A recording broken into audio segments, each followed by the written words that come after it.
Hello friends, welcome to episode 82। और हमेशा की तरह कृष्ण को साक्षी मानकर इस पावन कथा को, महाभारत को आगे बढ़ाते हैं।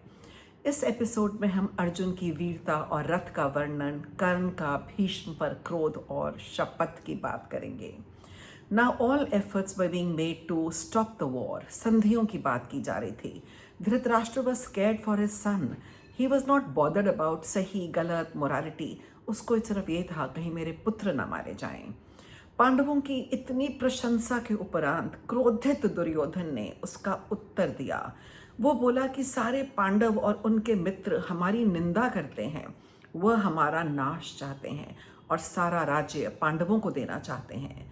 श्री कृष्ण उन्हें एक छत्र राजा बनाना चाहते हैं। हम लोगों से ये सब रूठे हुए हैं और घर वाले भी हमें खरी खोटी ही सुनाते हैं।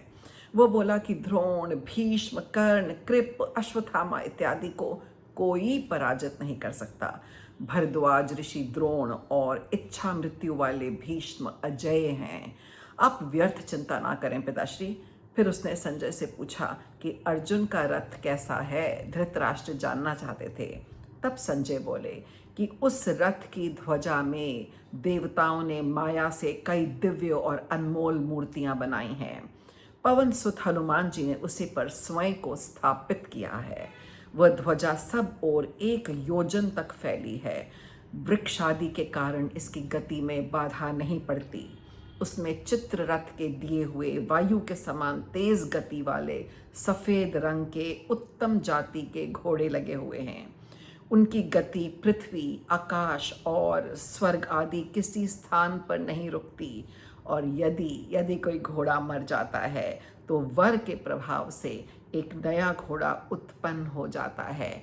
और हनुमान जी ने तो भीम के भाई थे ना, ध्वजा में स्थापित होने का वचन दिया था।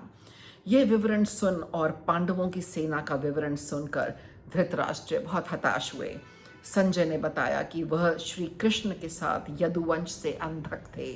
सात्यकी, पंचाल नरेश, द्रुपद, धृष्टद्युम्न, राजा विराट, उत्तर, कैकेयी राज इत्यादि उनके संग हैं।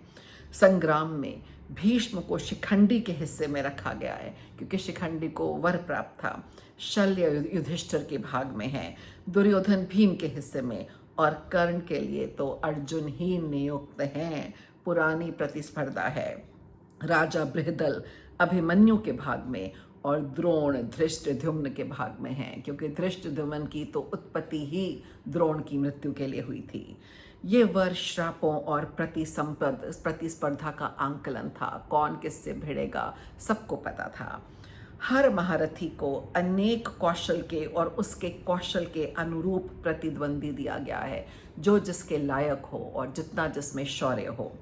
संजय ने अनेकों वीरों का वर्णन किया। तदंतर धृतराष्ट्र ने दुर्योधन को युद्ध न करने की राय दी, कहा कि ये उचित नहीं होगा। तब अभिमानी दुर्योधन बोला कि हमने भीष्म, द्रोण, कृप इत्यादि के आश्रय के भरोसे पांडवों से युद्ध करने का निश्चय नहीं किया। उन्हें इसलिए नहीं आमंत्रित किया है।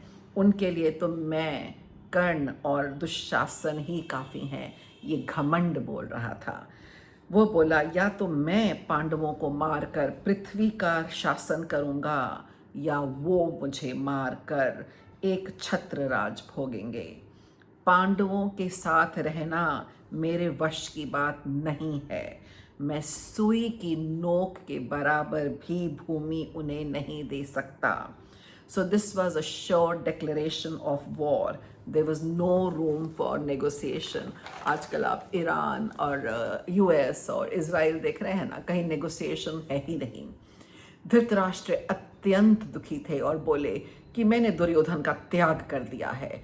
उसका अनुसरण करने वाले भी यम ही जाएंगे। फिर उन्होंने संजय से कहा कि मुझे श्री कृष्ण और अर्जुन की बात बताओ। तब संजय बोले कि उनसे मिलने मैं उनके अंतःपुर में गया था। अंतःपुर मतलब अंदर, प्राइवेट रूम्स।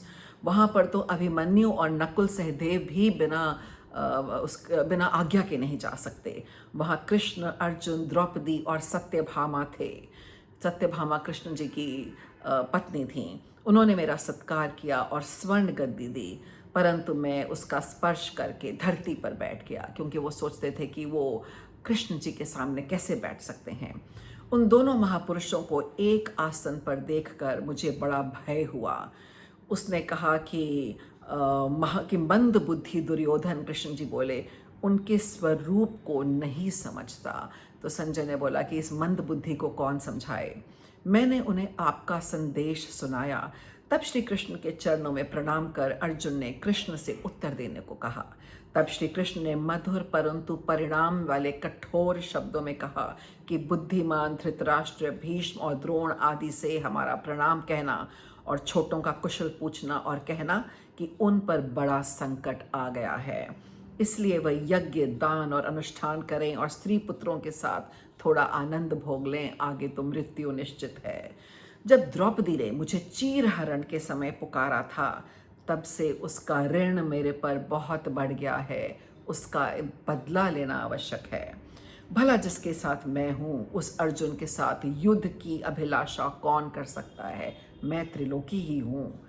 उस अर्जुन के साथ युद्ध ना ही करें तो अच्छा है। उसके सिर पर काल नाच रहा है दुर्योधन के। देवता, गंधर्व, यक्ष, नागों इत्यादि में कोई अर्जुन का सामना नहीं कर सकता। उसने विराट युद्ध में सबको अकेले ही पराजित किया था। बल, वीर्य, तेज, आशीर्वाद और धैर्य उसके बराबर किसी में नहीं है। तब कर्ण बोला कि मेरे पास परशुराम का दिया हुआ ब्रह्मास्त्र है और इंद्रदेव की अमोघ शक्ति, मैं तो उन्हें हरा सकता हूँ। कर्ण का भी घमंड बोल रहा था, दुर्योधन जैसा ही हो गया था। तब भीष्म ने उसे फटकार कर कहा, तुम्हारी बुद्धि पर काल वश नष्ट हो गई है। तुम्हारी मृत्यु के बाद ही कौरवों की मृत्यु होगी। यह सुनकर कर्ण को बहुत पीड़ा हुई, दुख हुआ। उसने कहा कि अब मैं अपने शस्त्र रख देता हूँ। आज से मुझे पितामह भीष्म के आगे नहीं आना और रणभूमि या राज्यसभा में मुझे भीष्म दोबारा नहीं देखेंगे। मैं इनके अंत और मृत्यु के उपरांत ही रणभूमि में अपना प्रभाव दिखाऊंगा। ऐसा कहकर कर्ण उस सभा से उठकर चला गया।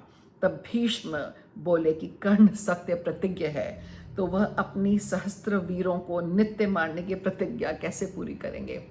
भीष्म भी कर्ण से चिढ़ते थे और यहाँ पे एक तरह से तो पांडवों का भला ही हो गया कि कर्ण और भीष्म इकट्ठे नहीं आए। All this was pointing towards a battle of egos and pride. Why it became so decisive and bloody? Because it is not only because of money, because of revenge and ego. Duryodhan ने तो सब रास्ते ही बंद कर दिए थे सुलह के और कहा कि मैं तो सुई की नोक के बराबर भी नहीं दूंगा। तो कृष्ण जी ने कहा ये युद्ध तो होकर ही रहेगा, और यदि ये युद्ध ना होता तो ये पावन कथा जिससे हमें इतनी सीख मिलती है हम कैसे लेते। तो looking forward to seeing you all in episode 83, जिसमें कौरवों की सभा में श्री कृष्ण का दूत बनकर जाने का प्रस्ताव। And please leave your comments behind and tell me how you like this episode.